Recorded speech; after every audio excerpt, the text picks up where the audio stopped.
Leviticus 19 through 20 and Hebrews 7. And the Lord spoke to Moses, saying, Speak to all the congregation of the people of Israel, and say to them, You shall be holy, for I, the Lord your God, am holy. Every one of you shall revere his mother and his father, and you shall keep my Sabbaths. I am the Lord your God. Do not turn to idols, or make for yourselves any gods of cast metal. I am the Lord your God. When you offer a sacrifice of peace offerings to the Lord, you shall offer it so that you may be accepted. It shall be eaten the same day you offer it, or on the day after, and anything left over until the third day shall be burned up with fire. If it is eaten at all on the third day, it is tainted. It will not be accepted, and everyone who eats it shall bear his iniquity, because he has profaned what is holy to the Lord, and that person shall be cut off from his people. When you reap the harvest of your land, you shall not reap your field right up to its edge, neither shall you gather the gleanings after you harvest. And you shall not strip your vineyard bare, neither shall you gather the fallen grapes of your vineyard.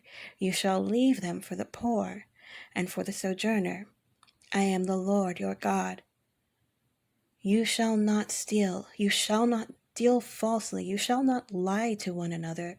You shall not swear by my name falsely, and so profane the name of your God. I am the Lord. You shall not oppress your neighbor or rob him. The wages of a hired worker shall not remain with you all night until the morning. You shall not curse the deaf or put a stumbling block before the blind, but you shall fear your God. I am the Lord. You shall do no injustice in court. You shall not be partial to the poor or defer to the great, but in righteousness you shall judge your neighbor. You shall not go around as a slanderer among your people, and you shall not stand up against the life of your neighbor. I am the Lord. You shall not hate your brother in your heart, but you shall reason frankly with your neighbor, lest you incur sin because of him. You shall not take vengeance or bear a grudge against the sons of your own people, but you shall love your neighbor as yourself. I am the Lord. You shall keep my statutes. You shall not let your cattle breed with a different kind. You shall not sow your field with two kinds of seed, nor shall you wear a garment of cloth made of two kinds of material. If a man lies sexually with a woman who is a slave assigned to another man, and not yet ransomed or given her freedom, a distinction shall be made. They shall not be put to death, because she was not free. But he shall bring his compensation to the Lord, to the entrance of the tent of meeting, a ram for a guilt offering. And the priest shall make atonement for him with the ram of the guilt offering before the Lord for his sin that he has committed, and he shall be forgiven for the sin that he has committed. When you come into the land and plant any kind of tree for food, then you shall regard its fruit as forbidden. 3 years it shall be forbidden to you. It must not be eaten. And in the 4th year all its fruit shall be holy, an offering of praise to the Lord. But in the 5th year you may eat of its fruit, to increase its yield for you. I am the Lord your God. You shall not eat any flesh with the blood in it. You shall not interpret omens or tell fortunes. You shall not round off the hair on your temples or mar the edges of your beard. You shall not make any cuts on your body for the dead or tattoo yourselves. I am the Lord. Do not profane your daughter by making her a prostitute, lest the land fall into prostitution and the land become full of depravity. You shall keep my Sabbaths and reverence my sanctuary. I am the Lord. Do not turn to mediums or necromancers. Do not seek them out, and so make yourselves unclean by them. I am the Lord your God. You shall stand up before the gray head and honor the face of an old man, and you shall fear your God. I am the Lord. When a stranger sojourns with you in your land, you shall not do him wrong. You shall treat the stranger who sojourns with you as the native among you, and you shall love him as yourself. For you were strangers in the land of Egypt. I am the Lord your God. You shall do no wrong in judgment, in measures of length, or weight, or quantity. You shall have just balances, just weights, a just ephah, and a just hin. I am the Lord your God, who brought you out of the land of Egypt, and you shall observe all my statutes and all my rules, and do them. I am the Lord. Leviticus 20. The Lord spoke to Moses, saying, Say to the people of Israel, any one of the people of Israel, or of the strangers who sojourn in Israel, who gives any of his children to Molech, shall surely be put to death. The people of the land shall stone him with stones. I myself will set my face against that man, and will cut him off from among his people, because he has given one of his children to Molech, to make my sanctuary unclean, and to profane my holy name.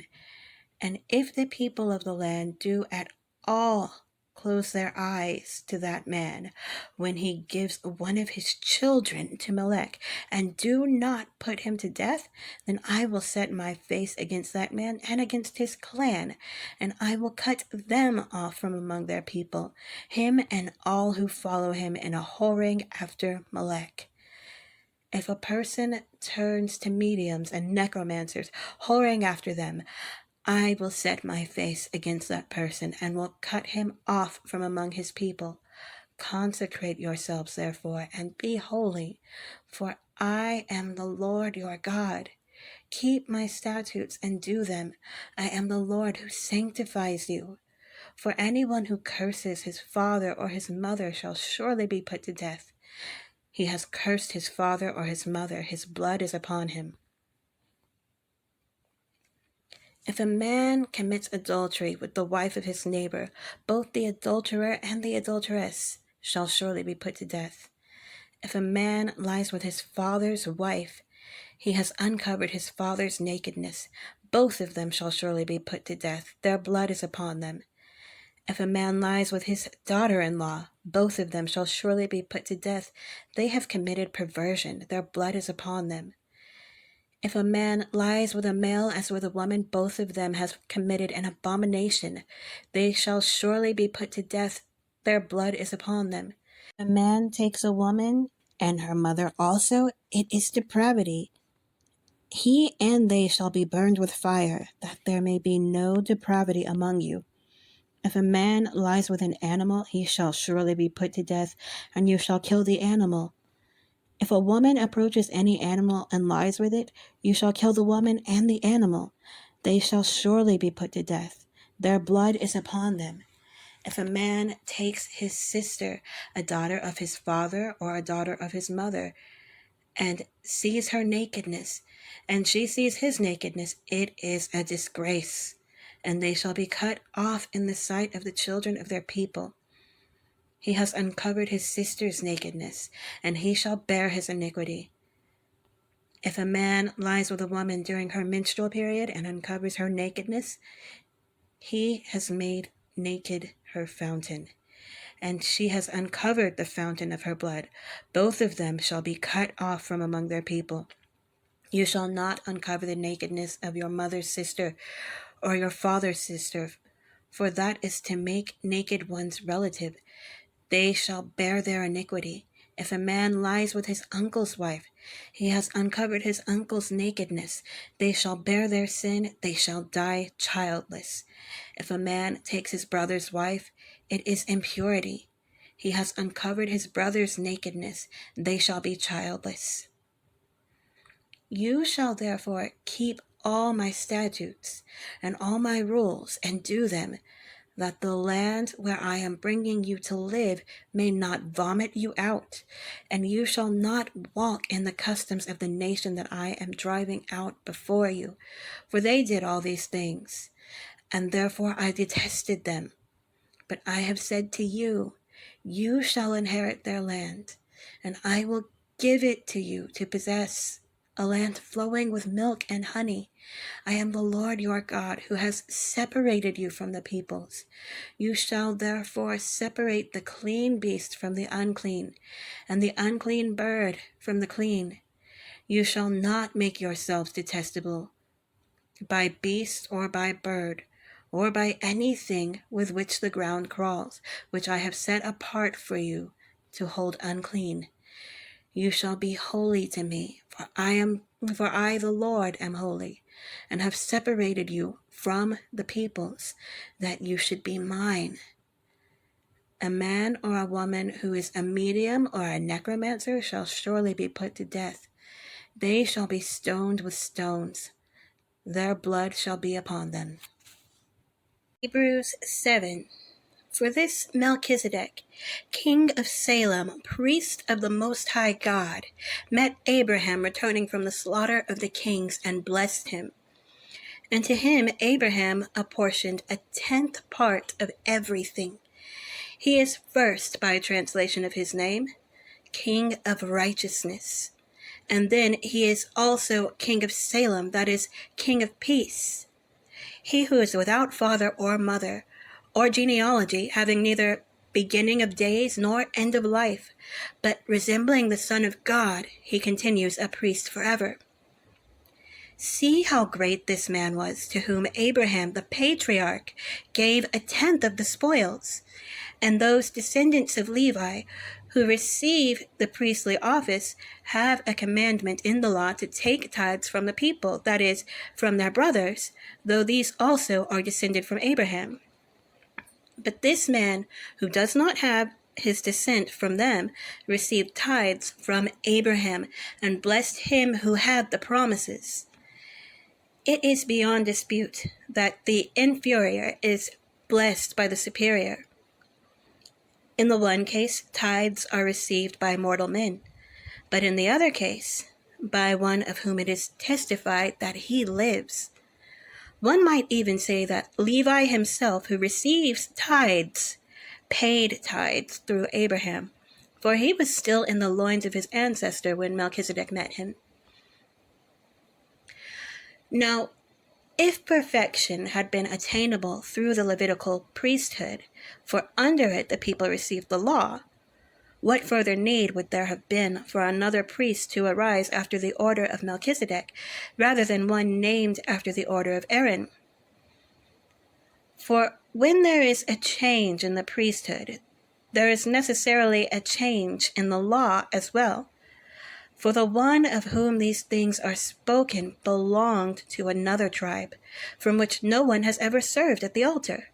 For it is evident that our Lord was descended from Judah, and in connection with that tribe, Moses said nothing about priests. This becomes even more evident when another priest arises in the likeness of Melchizedek, who has become a priest not on the basis of a legal requirement concerning bodily descent, but by the power of an indestructible life. For it is witnessed of him, you are a priest forever, after the order of Melchizedek. For on the one hand, a former commandment is set aside because of its weakness and uselessness, for the law made nothing perfect, but on the other hand, a better hope is introduced through which we draw near to God. And it was not without an oath, for those who formerly became priests were made such without an oath. But this one was made a priest with an oath by the one who said to him, the Lord has sworn and will not change his mind. You are a priest forever. This makes Jesus the guarantor of a better covenant. The former priests were many in number because they were prevented by death from continuing in office. But he holds his priesthood permanently because he continues forever. Consequently, he is able to save to the uttermost those who draw near to God through him, since he always lives to make intercession for them. For it was indeed fitting that we should have such a high priest, holy, innocent, unstained, separated from sinners, and exalted above the heavens. He has no need, like those high priests, to offer sacrifices daily, first for his own sins and then for those of the people, since he did this once for all when he offered up himself. For the law appoints men in their weakness as high priests. But the word of the oath, which came later than the law, appoints a son who has been made perfect forever.